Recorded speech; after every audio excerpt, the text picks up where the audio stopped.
Hi, everyone. Thank you so much for joining us for our second round of Blackstone Book Talks that is going to be held for Women's History Month. So this talk that we're going to be doing today is Placing Women Center Stage Through Historical Fiction. Leading the discussion are our lovely authors. We have Pamela Binnings Ewen, the author of The Queen of Paris. We have Joy Lanzendorfer, the author of Right Back Where We Started From. Natasha Boyd, author of The Indigo Girl. And Liza Nash Taylor, author of In All Good Faith and Etiquette for Runaways. I'm really excited about this discussion. We're going to be diving into each one of their books, the nuances of empowered women in historical fiction, and how women are placed center stage in historical fiction. I'm so excited to have you guys here. Thank you for being a part of this special event, and I can't wait to be kicking it off. We're going to do some roundtable questions followed by questions from the audience. So please feel free to submit anything you want to ask these ladies, and I'll be sure to send them along. So first of all, hi guys. Great to see you all. And I am excited to kick off the first question. So I would love to know what first sparked your interest in covering the topic of empowered historical women?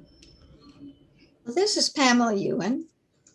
I first got interested in it when I was a young lawyer, about 40 years ago. And in those days, women couldn't get credit cards. So in order to get a credit card, I was told by every company, not only the companies, but also the gas and lighting and anything that you had to pay for, you had to have a man sign the credit card. Did any of you all have that experience? Have you ever had that experience? I have not, but I'm very aware of that in some of my research. Yeah. Yeah. So looking back at that now, I mean, there were other things that made me want to write about women and how they endure through the years, through the last century, exactly. But that one little thing sparked it when I couldn't get a credit card, and I was a lawyer. I'd have to take clients out to lunch, and I'd have to call the restaurant first and say, I'm bringing my clients, don't bring the bill to the table, I'll pay you after they leave. It was really, really hard. Yeah, in the 1930s, which is my book, In All Good Faith, is set during the Great Depression in 1932. And at that time, a woman couldn't get a bank loan without her husband's signature. And during the Depression, the railroads and the United States Post Office were laying off their female employees to give those jobs to men who had families to support, and women working was really frowned upon, and unless it was an absolute necessity. Women were supposed to be home raising the children and making dinner.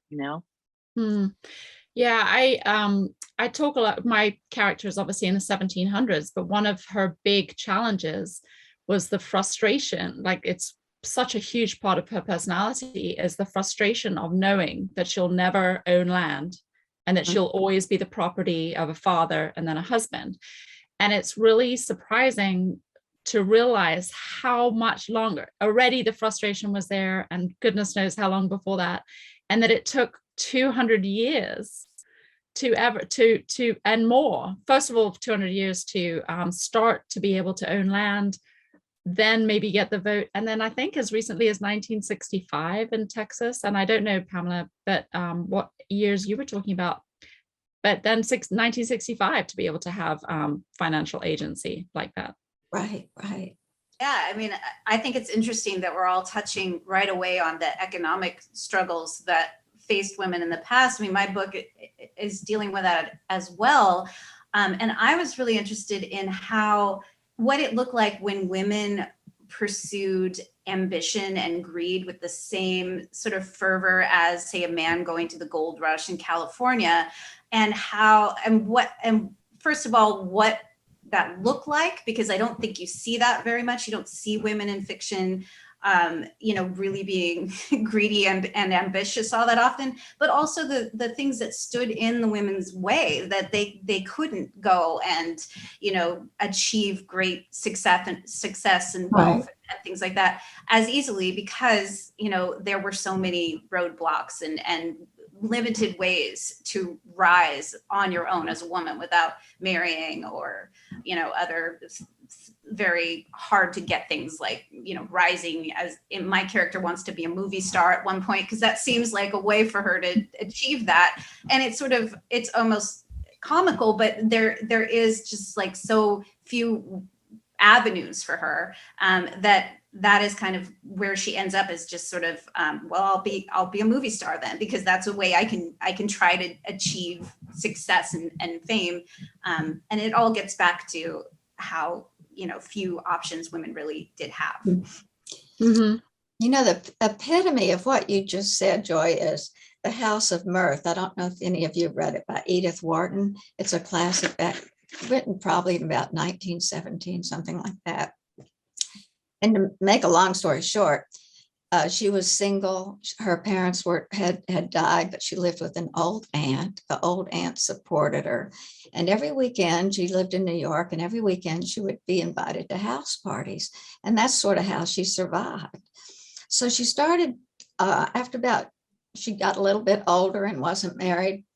She started getting invitations to the house parties, but now they said, could you come just a little bit early on Friday and help us set the table? And then that expanded into, could you clean up on Monday after the party's over? And she realized the spot she was in. Meanwhile, her aunt died and left all the money to her favorite niece. And the poor heroine finally died on the street with no way to, you couldn't get a job. She didn't have a man to help her, to protect her. What do you do? And she was the subject of a scandal. She was accused of having an affair with a married man. Is that right, Lily Bart? I've forgotten about that, Liza. Mm-hmm. You're right. My own grandmother, when she was in the 1920s, she was a singer. I wrote about it in Moon and the Mango Tree. And my grandfather was a doctor and went off to World War II and came back and said he'd seen such horrible things. He didn't want to be a society doctor. He wanted to go to the country of Siam, now Thailand, and be a medical missionary. Well, my grandmother was a beautiful singer. She trained for Grand Opera and she got a contract for the Chicago Opera, and she was waiting for him to come home so they could get together and move. And she went to her mother, my great grandmother, and said, Mom, what do I do? I don't want to go to Siam. And my great grandmother's answer was, oh, Barbara, grow up. This is your husband's career. You have to follow your husband. Mm.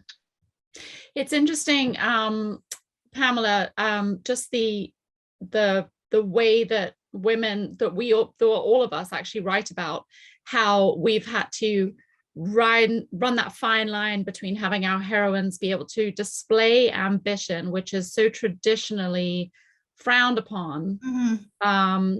And have them navigate what that feels like in those times. All of us have written about different times, but it comes back to how, and even today, how maligned ambitious women are, and how as soon as they've risen to something, there's 1,000 people waiting to knock them off their perch. It's not celebrated even today yet enough, I don't believe. But I mean, your character, Coco Chanel, I mean, the things that women will do to protect their financial agency once they have some, is a really difficult thing to write about, because traditionally it's seen so as uncouth, Yeah, and the meme in the book world is you have to have a likable character.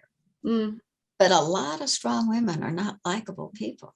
In a traditional sense, right? Yeah. Right. Yeah. Right. That's something I've run up against quite a bit. And I guess I was naive about it when I was writing Sandra, the character in my novel, is I didn't really care whether she was likable. I was more interested in just like developing a full person. And I do think that because she is so ambitious, and she does do some awful things, but because she's so ambitious, I've been surprised at some of the reactions that people have had. It makes people uncomfortable to see women acting that way. And I think that's really interesting. It shows that we still have a ways to go in just portraying women fully human, doing all the things, like having all the full range of emotions and the full range of personalities. And yet it's so important because I don't think young women today really understand what women went through to get them to the point they are today. You know, if you look at our heroine in the 1920s who had no choice but to drop dead on the street, and you look today and women can do anything they want to do. They can succeed at anything. And they have really I think a lot of young women today don't understand what got them to that point, what women went through. Yeah. Well, I think go ahead. Sorry. I think just touching on what you just said is something that I've really been struggling with, as far as, you know, people going, well, it's so amazing that, you know, all of these hidden stories and forgotten stories and created stories of women in history are coming to light, and, you know, to our theme of centering women in the story and having them be three-dimensional. What I struggle with is you know, saying girls today, they don't understand how they had it, how easy they have it now, but yet every time a woman rises or is celebrated for something, it's always like, wow, this woman did this. And so if you're a young girl, the message you're hearing is that it's rare. Yeah, you're right. That's a good point. That's a very good point. And I think that's a really difficult balance. I mean, I'm so glad that we're centering women and especially finding women in history and creating women in history to sort of just make it more accepted. Yes, yeah. You know, so that women don't have to go, oh, well, she's a woman and she did this. You know, it needs to feel like it's their right. Young girls now have to feel like it's their right. It's a good book, and it's not a woman who did that book. Yeah. Mm-hmm. Yeah. That's a very good point. Yeah, I think now, especially with the pressures of social media, you know, young women are aware of more success, but I think that they also feel a lot of pressure to, there's a lot of body image pressure and pressure about how they look and idealized people, you know, influencers on Instagram and so forth. And so I think for them to see, to read stories about real women who made mistakes, who weren't afraid to try, weren't afraid to fall down, and might, you know, go down one path and then change their mind. I think that it's good for them to be exposed to these characters who have, you know, behaved badly or made mistakes. Yeah. Because it's real. Yes, you know? Exactly. Yeah. It might be interesting to talk about what the literary what's the word? I don't want to say tricks, but how do you make these sort of hard-bitten women who really had to fight, who had to come up that way? How do you make them likable in the sense of what I just described, that the meme is that readers want to cheer for a heroine that they like? Well, you did Coco Chanel. How did you approach that? I used a couple of little things. It was very difficult. I had one reviewer and I loved the review, but he started it out. He said, when you're writing about a monster, you have to either prosecute or defend. I mean, that's how hard it was. But I said in the back of the book, I wasn't trying to prosecute or defend. I wanted the reader to be the jury, but I had to do some little things like, do you all know, any of you know Erica Spindler? She writes crime novels and things, and she's a good friend of mine. And one day we were talking about difficult novels, and I said, I have this problem with Coco. She said, well, read the book, Save the Cat. So I thought, okay, and I read the book, Save the Cat. And I inserted into the first chapter of the book a little yellow cat. And he's walking down the sidewalk, and here comes a truck 90 miles an hour around the corner. And when she looks up, the truck's gone and the cat has disappeared. And she's upset.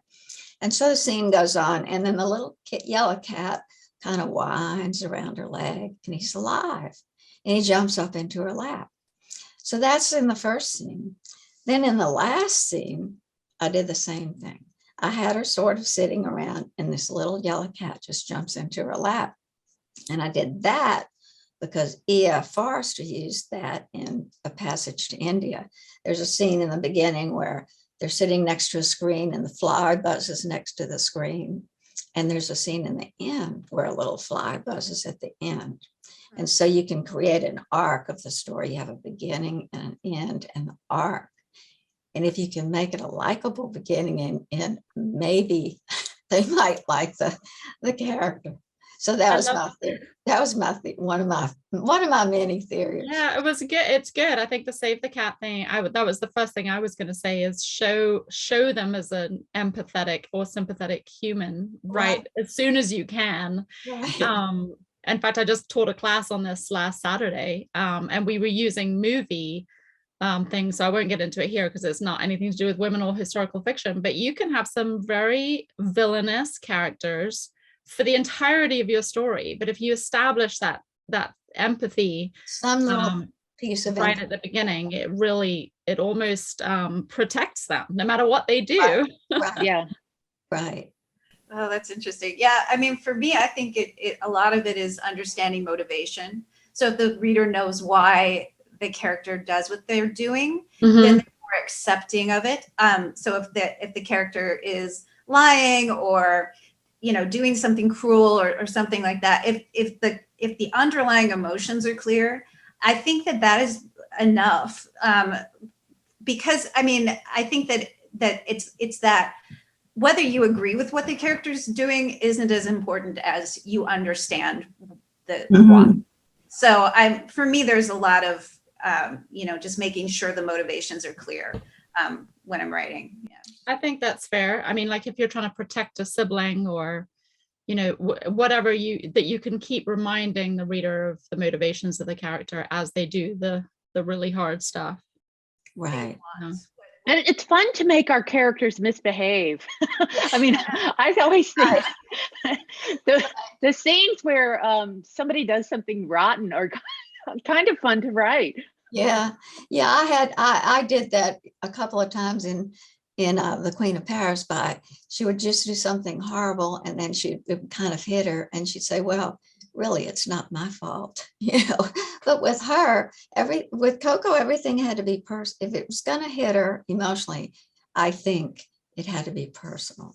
She didn't connect with broad swaths of evil.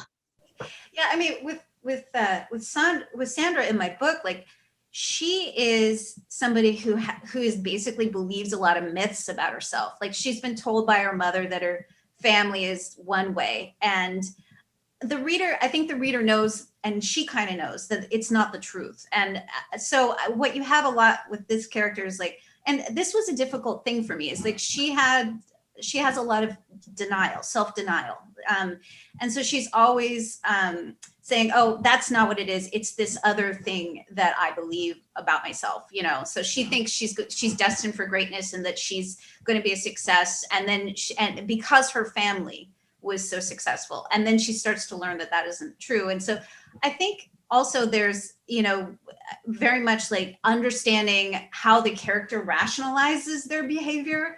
Like you said, where you had your character thinking, like, well, I've readjusted this in my mind and it is now this other thing. And I think that is very human. I think if anytime your character is acting like a human, people are like, I recognize that, Do you all feel that you align with your characters? No, not me personally. Do you feel like they're real to you? Real, for sure. Real, Yeah. but not aligned with. Yeah. No, I think I think when we're writing scenes, and whether we're fictionalizing an actual person, as Natasha and Pam did, or coming up with a character, I think we pull from our I call it like the emotional file cabinet of things that we might pull from in our own lives, like our first heartbreak or the most humiliating thing, whatever. I know I pull from those things and then plug them into my character. So I do align with my characters to some degree, in that I think emotionally they have a piece of me. That's, you know, maybe the part that makes the mistakes, or says something nasty, or whatever. But I know, you know, as we get older, we have more files in that cabinet. So sometimes I wonder how very young authors can find emotional depth in writing, you know, about people who are older than they are. But it takes obviously a lot of imagination and creativity. Yeah, Let's old say- souls. Yeah, that's Yes. sort of the nature of historical fiction too. Yeah, we have So a question here from a reader. Yeah, perfect Um, timing for it. Yes, it says, it's from Agnes. It says, I'm normally a fiction gal. Does a heroine need to be a historical figure to inspire young women? Can a fictional character do the same? You take it first, Liza. No, they don't have to be a historical figure, I don't think. I know in my first book, I modeled a character after Josephine Baker, and I didn't use Josephine Baker as the secondary character because I didn't want to be constrained by the timeline and actual events of her life. So I was inspired by Josephine Baker in creating my character, Janie, who was an African-American dancer who was recruited to go to Paris in 1925 for a show. But how do you all see that? I would just like to say that I know that your main character and obviously your dancer were fictionalized, but I found them inspiring to read because you know, I think you're it doesn't matter if it's a fictional person. It sort of, yes, of course it helps to know that somebody in history really did accomplish X, Y, and Z, like in the case of Eliza, my character. But if your reader can feel and as you said, identify with some of the same struggles that your character's having and see them overcome it and see them, you know, try and create a path through to whatever their, you know, end goal is, that's inspiring. It's so inspiring, whether it's fictional or an actual historical figure. Yeah, I love writing about real people. And I agree with that you don't have to. You can have fictional characters and go just as deep, and it's just, you know, just as good. The fun for me with a real character is doing the research. That's I just love that. I just love digging up some unique. You, Natasha, have such a unique character. I think the story of the Indigo is just adds so much to the book. I guess you could have thought of that yourself, but I mean, you could have made it up, is what I'm saying, and you could have made it emotionally as powerful as it is. But knowing that it's true adds something to it, I think. Yeah, it does. I mean, I think that's Eliza was inspiring, and her whole life was actually very interesting. But it was the Indigo part that really just encapsulated the person she was.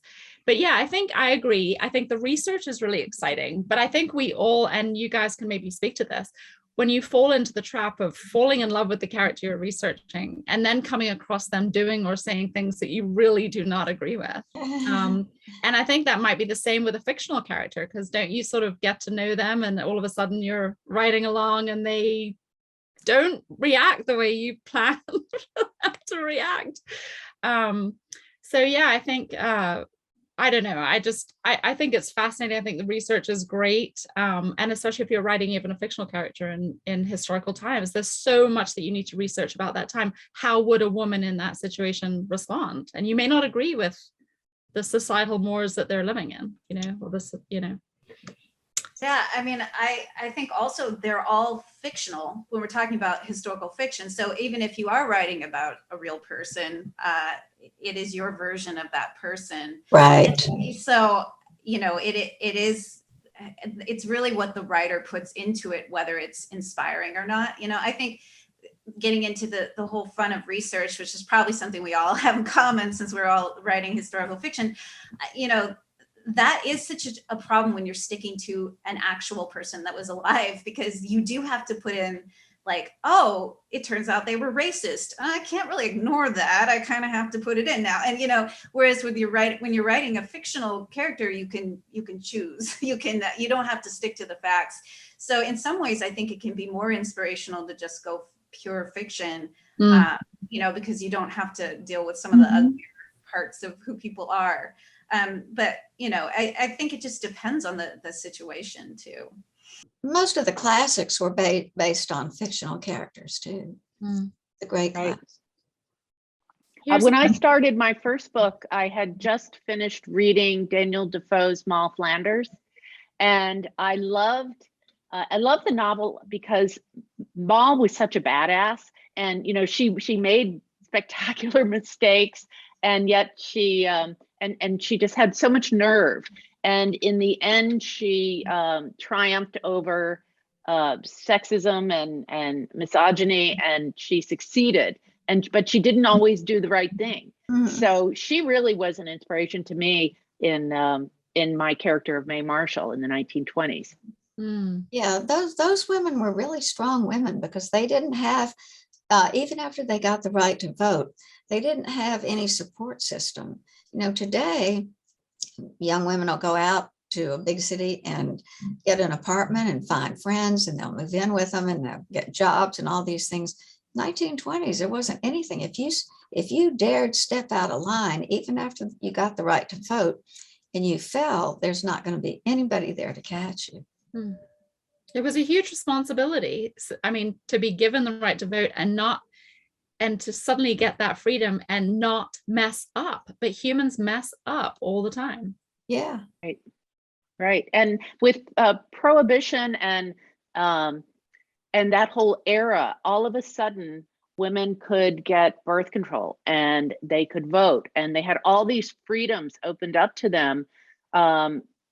And there was really, there was no new set of rules that really went along with that. Exactly. Yeah. You know? Yeah. They didn't know what lines they couldn't step over. Well, you couldn't step over any. I mean, you know, well, that's true.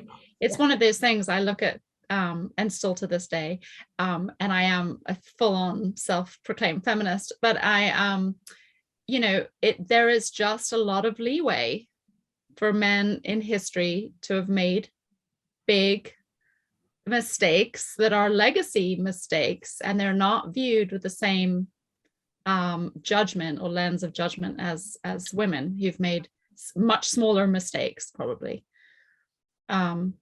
Can I just, so going into that question, this question came in from Corey, and I would love to hear what you guys would answer. Do you envision a day when the accomplishments of women and men are viewed equally? And how can we as writers contribute to that end?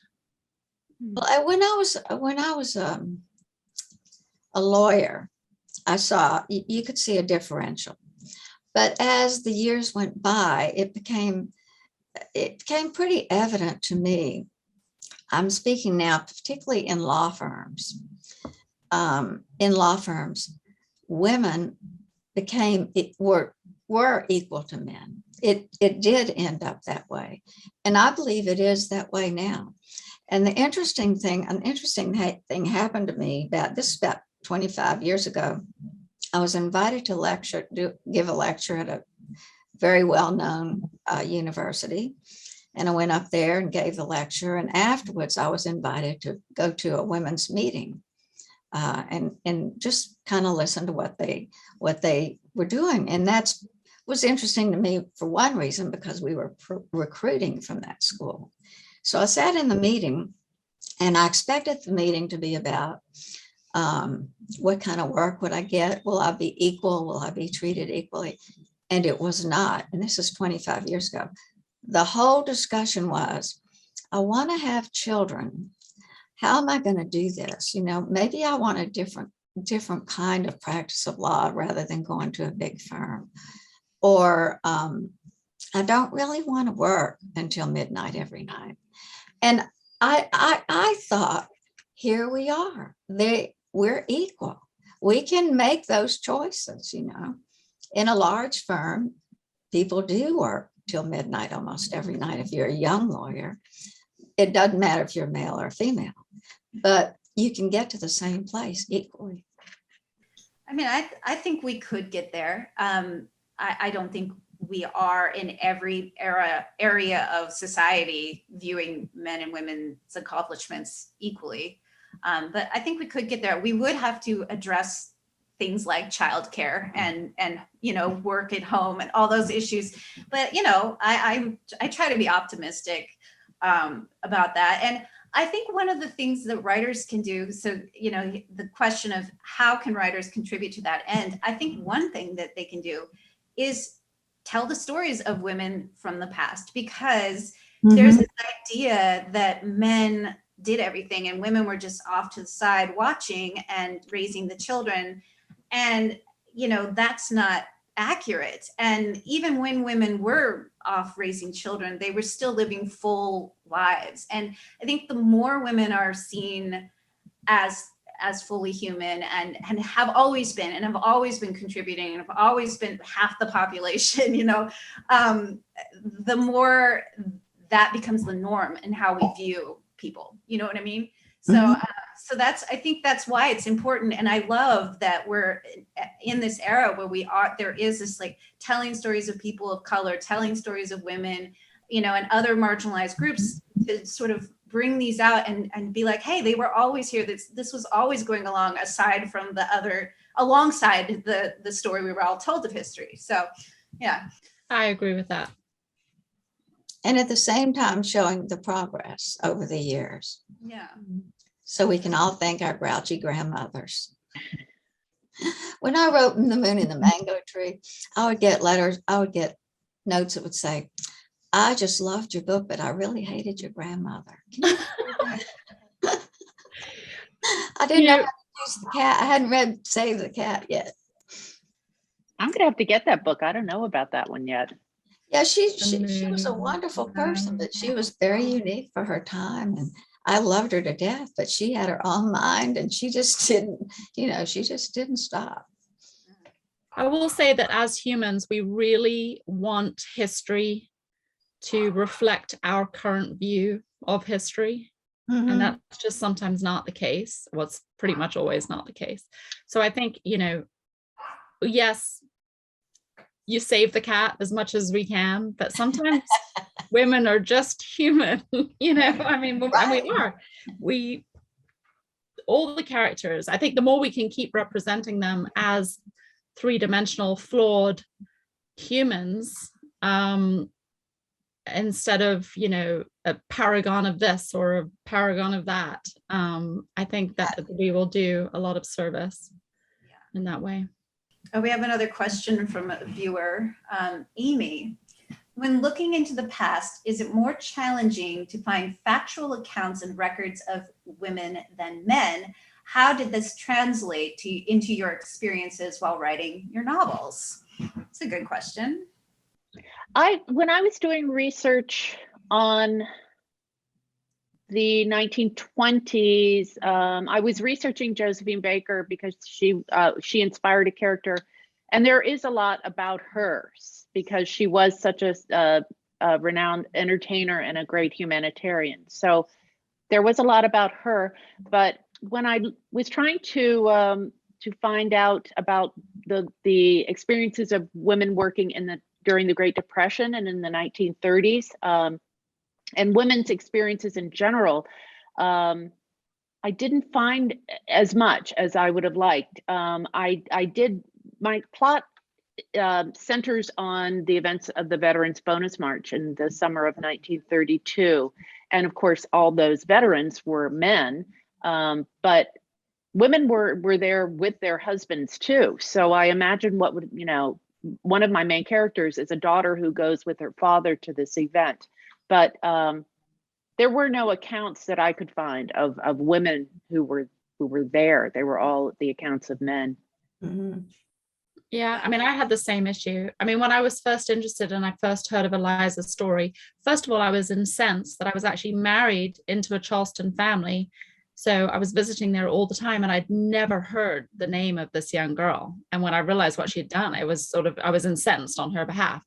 And so starting the research there and realizing how little there was, it was just it became addictive every time I could find something on her or a reference and stuff like that. So, but again, you then the research runs out and you have to look into factual accounts of other women or other things at the time to be able to fill in your character. And yeah, it is way more challenging than finding factual accounts of women than men. And I'd say, I mean, I always say history has always been written by men about men.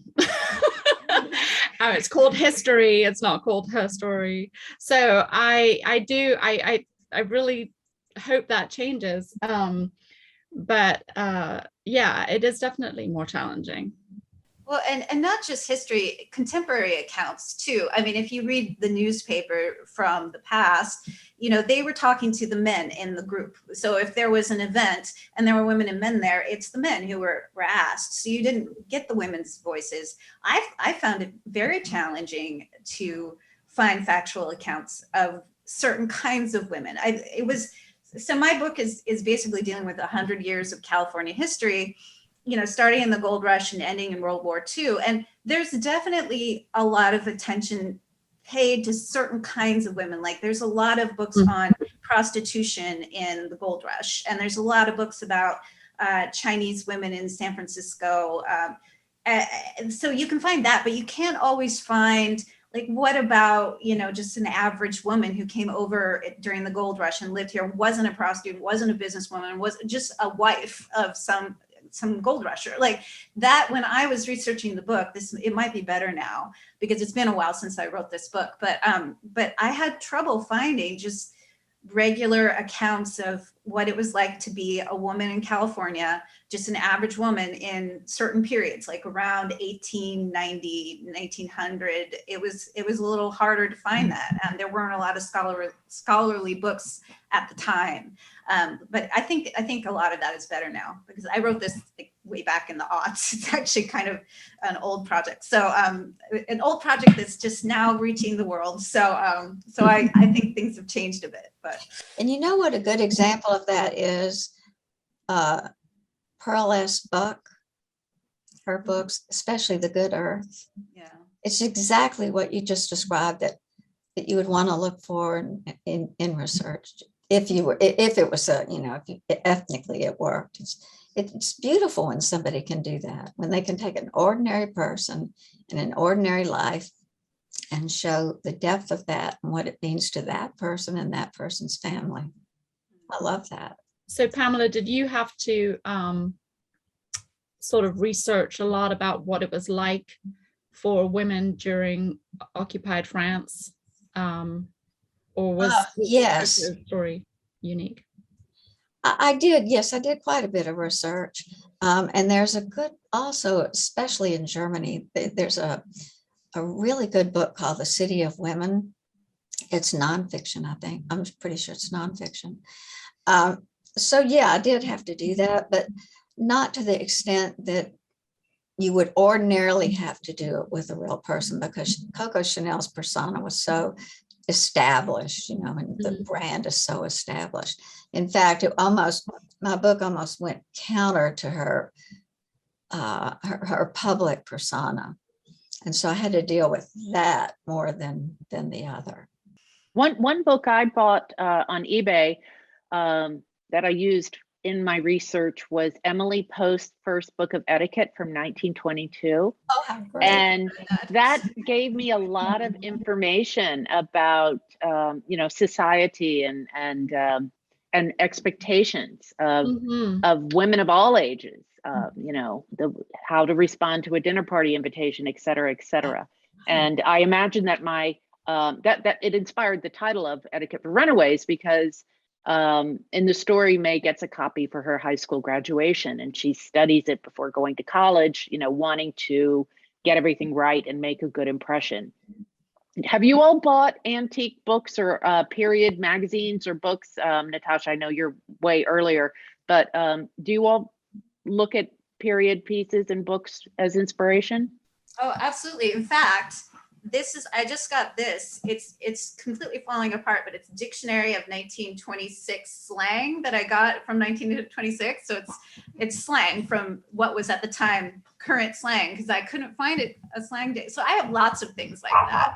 Just weird things that only I want from eBay that are, weird old books and stuff like that. Pictures of, I have a lot of things like that. I'm forever grateful that people put things on eBay that don't just throw them away. Somebody will need them. The things you can find on the internet are amazing. When I wrote my first book like this, my grandmother's book, I spent probably 3 years writing it because I had to spend all my time in the library. And I'd go to the library and I'd have to sit in dark rooms with little microfiche, and run them through the camera thing. And I'd battle with the librarians to find old maps and things. Now, the other day I was looking at, for some reason, to see what a neighborhood was like in Greenwich Village in the 1920s. You know what I found? Fire companies, fire stations keep maps forever. So the Greenwich Village Fire Department had all these maps. You could see exactly where everything was in any time, every block. That's amazing. I know it is. I think also one thing I realize is advertisements. And I'm British born and not born, but British raised. So I sometimes advertisements, I have to remember which country I'm in. But what women are being marketed in some old periodicals is fascinating. That gives you certainly it gives you an idea of fashions and things like that, but it also gives you an idea of sentiment at the time. When you see some of the old posters of like, when your husband gets home from work, make sure you've got your glass of whatever whiskey ready for him. Put on a clean apron. Right. Yeah, that with the plastic, wrap yourself up and sell it. That irritated me so much. But you know what? I worked in the 60s. I'm showing my age here, but in the late 60s, I worked for a major airline, and I was a reservationist. Do you know that when I became pregnant, and this was a rule of the company, not only did you have to leave when you were pregnant, you had to leave when it was 5 months, and not only that, you had to have a letter from your doctor showing that was the 5th month. I have a question here. Somebody is asking me. It says from Agnes, Liza, I'm reading you live in a historical home. Did your home life translate into your storytelling? Not my modern home life, but the history of this house did. My house is called Keswick Farm, and it's actually the cover of the novel is the view from my backyard, and the Blackstone book designer used that in her graphic. And about 10 years ago, a woman drove up our driveway, knocked on the door, introduced herself, and she told us that her father had grown up in this house. The house was built about 1820, and we're in the Virginia countryside. And she took us upstairs and showed us in one of the cement fireplace hearths in one of the upstairs bedrooms, his little footprints when he was 3 years old. And I'd never noticed it. And then later she sent us some photographs, and there's one of her father, maybe at age 4, standing in front of the house with a puppy. So that photograph inspired a little boy character and his dog. And then at some point, the little boy runs away. And I was looking at pictures from the turn of the 20th century of the house, and it has a double porch. And at the turn of the century, there was an exterior staircase that isn't there anymore. And so that was how the little boy got out of the house. So yes, the house does inspire me. And when I started writing my first book, I had just broken my ankle. So don't text and walk. So I was stuck at home sitting on my porch, and I thought, well, I'm going to set this book right here because this is where I am. How are you all inspired by place? Oh, it helps so much to be in the place that you're writing about. I think I'm envious of you. That's great to have that kind of environment to be writing in. Yeah, I mean, for me, going to wherever it is, even if it's just for a day. It's night and day. I mean, you really can't imagine a place correctly unless you go see it and just feel the sensory details of being in that space. Yes. You know, that's the kind of thing that informs the fiction and it makes it really feel real, you know. Yeah. Well, with The Moon and the Mango Tree, it was set in Siam in the 1920s. So there was no way that you can't even replicate it today because all the trees in the northern part of Siam have been cut down.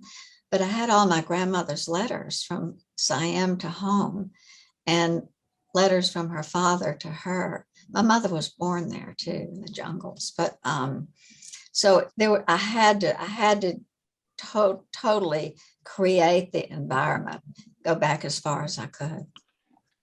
Yeah. Did you go to Paris? Sorry. Yeah, go Go ahead. ahead. I was just going to ask Pam if she I've went been to Paris. several times, but guess what? I've never seen the Hotel Ritz. I had to create that. I had to get pictures and, you know, all kinds of things to figure it out. I probably should not be telling you, readers, so ignore what I just said. No, I heard Eliza's story while I was in the Low Country, not in Charleston, but about 2 hours away. But her and her husband, Charles, who she ended up marrying, had property down there also. And I would drive across the bridge over the Pinckney Wildlife Refuge bridge, like all the time. And I was like, these Pinckneys, man, I see their name everywhere. But didn't know it would end up with me writing a book. But just being there was one thing, but then following in the footsteps of my main character was really hard because Eliza, a lot of the places where she lived don't exist anymore. I mean, the place, the farm where they were growing the indigo is now it's a subdivision in West Ashley. I mean, and you can't really go find a house, but I was really lucky that I was able to go visit Hampton Plantation, where she lived with her daughter at the end of her life. And George Washington came to breakfast there with them and everything. So even though it was beyond the scope of my book, it was really incredible to just stand in a room and stand where Eliza stood and have that feeling of, you know, she was about to be sort of host one of the most important men, I guess, in history right here. Like, what was she looking at? What was she feeling? You know, all that kind of inspiration that you can't get without going somewhere and really feeling. And that's sort of beyond even just weather and what the air feels like on your skin in certain places. But yeah, I think the place aspect really informs the research. Yeah. Natasha, did you, do I remember correctly that you were able to see some artifacts that belonged to Eliza? Yes. I had met with the curator of the Charleston Museum and shared with him. And I always say, when people are researching, go to your museums and talk to them. Don't just see what they have and leave without talking to people, because he told me that they actually had a sackback dress of Eliza's that they were. And in fact, I ended up going to the fundraiser event, which really was so helpful because I met a lot of people who could help me with research, where they were raising money to restore her dress because it couldn't be put on display. And in fact, they've done a lot of work on it now, but it's still too delicate to put it on display. But being able to go back and see her dress, and then also her shoes, I didn't realize they had a little set of shoes that was all silk and they were indigo dyed, and realizing with the dress and the shoe how small she was. I didn't know her stature. Like, you can read all about somebody, and you can, especially if they write letters, but you don't know what they look like. You have to sort of make it up. But being able to see her clothing was just unbelievable. Yeah. Thanks for asking that, because that's really such an important part. The more you can sort of go behind the scenes in places, and you just never know what you might stumble Yes, across. I called, I was going to Paris to research etiquette for runaways, and as I said, it was the Paris part of the story was inspired by Josephine Baker, by her debut in Paris at the Théâtre des Champs-Élysées. And I contacted the PR people at the theater, and they gave me a backstage tour and let me see the dressing rooms, and they told me about the history and the back entrance and all of these things that were so valuable, right. to really learning. The elevator was very slow and creaky, and it took forever, and it always had taken forever. But those kinds of details, I love finding those and then putting them into the story. Right. Yeah. Right. We had another question. I don't have the exact language in front of me, but they were asking about, do we think our characters give hope to women, or maybe inspiration? Providing healing, promoting hope. Yeah.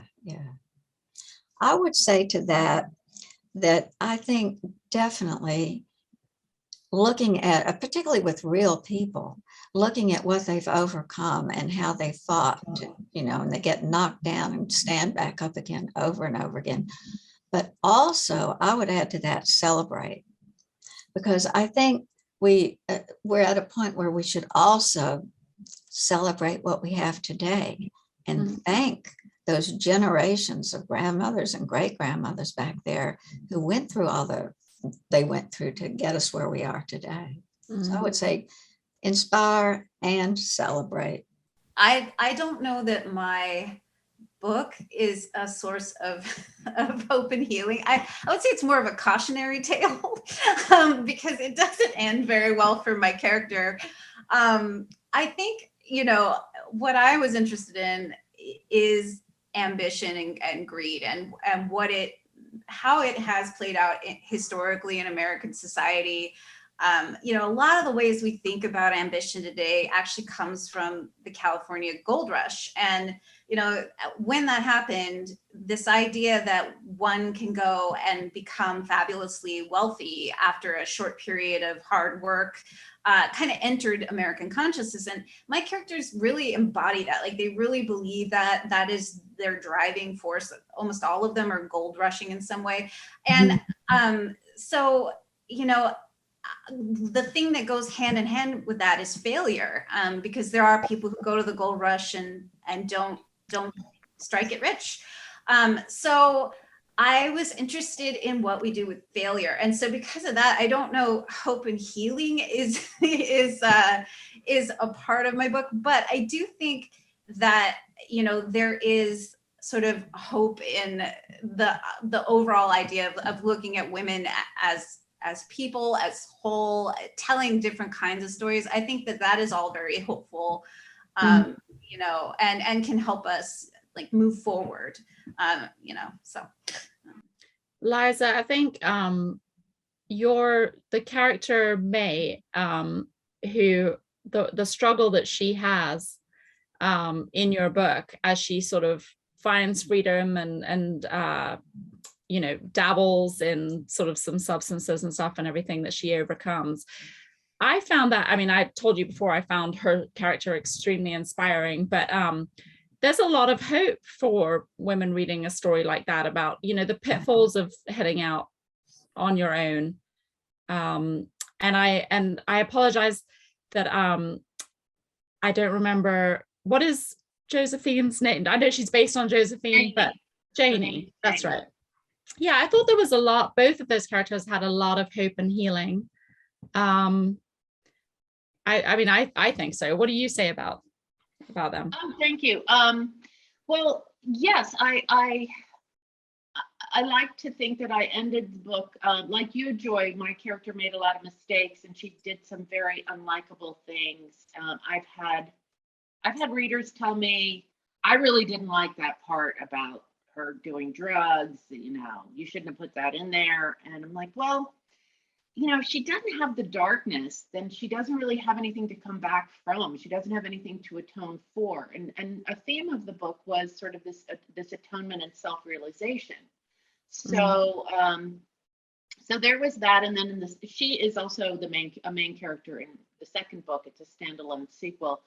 And she has, she gets her life together and finds her ambition and wants to start a business, which is really difficult during the Great Depression and in the 30s. Her husband is not behind her. He finds it, and And I think some of you all's characters also have this, that the man's ego is getting in the way of the woman. You know, the woman's trying to keep her husband happy, and his ego is insulted by the fact that his wife has ambition, because it's not acceptable, and it makes him look like he can't be a provider, you know. And I think that that's something that was absolutely happening in many eras of history.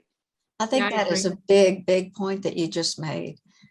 One of my books called Dancing on Glass is about that, about the difficulty that a young woman lawyer 40, 50 years ago had with a man who couldn't handle that kind of success, the narcissism and the entitlement. And so many women, and probably today as well, but so many women growing up through history, that was one of their major battles, was how do you deal with the husband? How do you deal with the father, the brother, the boyfriend? Yeah. Yeah, that's definitely a theme that you see throughout history, and a lot of the historical fiction novels that I've read of ambitious women. It's the same thing. I was so relieved that Charles, who she ended up marrying, was so inspired by Eliza. He would call her his little visionary. And so I absolutely fell in love with their love, like with their romance. Like I could write that from such a place of like, oh, thank God, this is real, right? This is a real romantic relationship. They fell madly in love. And because there was no way, knowing the Eliza that I knew from her letters, that she would have fallen for somebody who didn't support her. So yeah, I was so relieved, and it was so rare. That was the other thing. I mean, because, you know, everything else you read is exactly that, is the husband not providing space for their wife to even have ambition, you know. But if they do, the women basically having to fight that battle constantly. There's one more question. What is something you'd like the next generation of girls and women to know? What do you tell the younger version of yourself? I think women need confidence. I think that's one of the major things. That's what my mom always told me, that she gave me a lot of confidence. Like she built me up as when I was a child, and taught me, you know, things like I could say no to things. I think building women up, you know, when you're talking about empowering women, you know, encouraging women to reach out and to do things that, you know, men would just not think twice to do.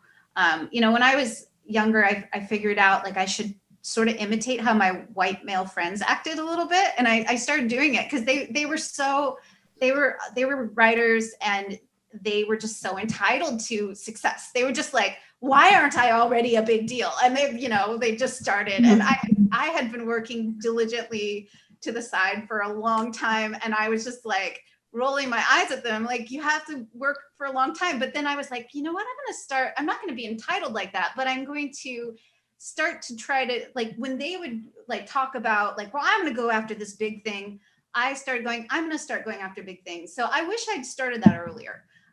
So that's something, like, there's that, this is not an insult to my male friends, but sort of that thing that went around the internet, like, be as confident as a mediocre white man. Yeah, God give me the confidence of a mediocre. Yeah, that one. My friends aren't mediocre, I don't mean that. Yeah, sorry, I don't mean that offensively. Yeah, but anyway. But that's exactly right. That's exactly right. I think we've been asking for permission too long rather than just doing. In fact, I don't know if anybody's read anything about Victoria Woodhull, who back in the late 1800s, you know, she was very controversial for so many things, but it was around the time of the suffragettes and the start of the whole movement. And she was censured by the other women because she wasn't doing it the way that they wanted to do it. And so she ended up being the first woman to address Congress because she just didn't wait to do it the right way. She just sort of barged in there and said, we need to talk. And I think that's the difference, right? I mean, I think this generation of women and girls do know to do that. But as far as the younger version of myself, I would agree with you, Joy. I think starting to feel not entitlement, but feel the permission without asking for it before, you know, just take the opportunity. Don't wait. There's an opportunity there. Take the opportunity. Yeah, I think I would tell myself that. I would also caution young women to read more, read history, and read about how problems were worked through by women when they had all of these different obstacles along the way, and even as they got less and less and less, because you learn from history. Yeah. Yes. Yeah, I would say I have a 25-year-old daughter, and I tell her, you know, don't be afraid to ask for what you want, and don't be afraid to fail. And if I had to tell my younger self something, I wish that I could have been like kinder and less self-judgmental, you know, when I was young. And I think a lot of, I think as we grow older, maybe we become more comfortable and feel more like we can own our confidence and That's a great and take more risks. When I was 19 years old and I went to college first year, and I played, I would partied, I was so stupid. At the end of the year, the dean said, "You are not college material." And so it took me the whole next decade of the 60s before I straightened up. But you have to learn how to do it. You have to learn how to work around your own problems, and you have to get your own self-confidence. You have to build it. Yeah. That seems like a perfect wrap-up spot. Oh, and there she is. There I am. Hello, guys. This was just such a wonderful discussion to watch. And I know personally that I'll be thanking my grouchy grandmother for years to come. I just want to thank you, Pamela, Liza, Joy, and Natasha for helping to illuminate the deeper nuances in your work and just elevate this discussion on how we are placing women center stage through historical fiction and the ways that we can keep accomplishing triumphs through Women's History Month and beyond. You can learn more about these authors and where to purchase their novels by heading to our website at www.blackstonepublishing.com. I hope you ladies have a wonderful weekend, and I hope all of you have a wonderful weekend and a great rest of your Women's History Month. Thank you again. And have a great Thank weekend. you. Bye-bye. It was fun. Thank you. Bye.